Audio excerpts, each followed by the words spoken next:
Welcome to India's only real estate and infrastructure news channel Reality and Reports 24/7। आज हम बात करेंगे कि कैसे अगले महीने आरबीआई की मॉनेटरी पॉलिसी कमेटी की बैठक से पहले सेंट्रल बैंक के ऊपर ब्याज दरों में कमी का दबाव पड़ गया है। आरबीआई गवर्नर शक्तिकांत दास की उपस्थिति में केंद्रीय मंत्री पीयूष गोयल के ब्याज दरें घटाने के सुझाव के बाद अब खुद वित्त मंत्री निर्मला सीतारमण ने ब्याज दरों को लेकर बैंकों और वित्तीय संस्थानों को एक बड़ा संदेश दिया है। उनका कहना है कि भारत के विकास को गति देने के लिए कर्ज की ब्याज दरें कम होनी चाहिए। हालांकि पीयूष गोयल को आरबीआई गवर्नर ने उसी समय जवाब दिया था कि वो इसका सटीक उत्तर मॉनेटरी पॉलिसी कमेटी की बैठक में देंगे। लेकिन अब जिस तरह से वित्त मंत्री ने देश के विकास और उद्योगों को बढ़ावा देने के लिए ब्याज दरों को सस्ता बनाना बेहद जरूरी बताया है, उससे आरबीआई ब्याज दरों को लेकर गंभीरता से विचार जरूर करेगी।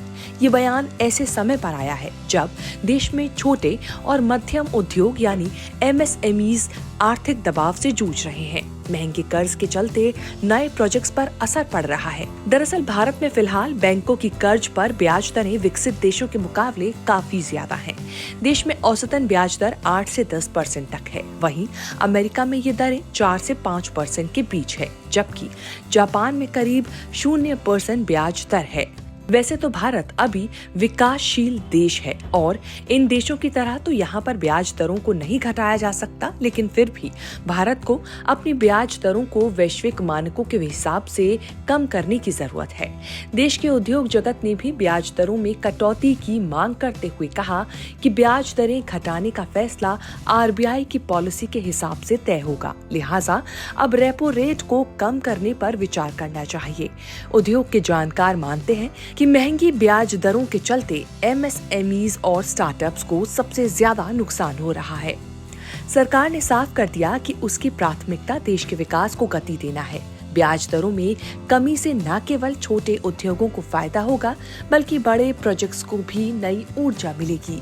ये कदम रोजगार के नए मौके पैदा करने और जीडीपी को मजबूती देने में भी मददगार साबित होगा।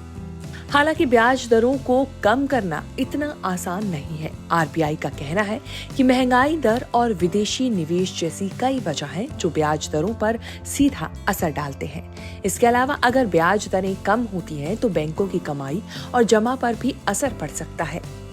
वित्त मंत्री के इस बयान ने बैंकों और उद्योगों के बीच एक नई चर्चा को जन्म दे दिया है। अब देखना होगा कि आरबीआई और बैंक इस दिशा में क्या कदम उठाते हैं। रियलिटी एंड रिपोर्ट्स 24/7 पर हम आपको इस तरह की और भी जानकारी देते रहेंगे। Thank you for watching this report on reality and reports 24/7। Don't forget to like, share and subscribe to stay updated with the latest in the real estate and infrastructure news.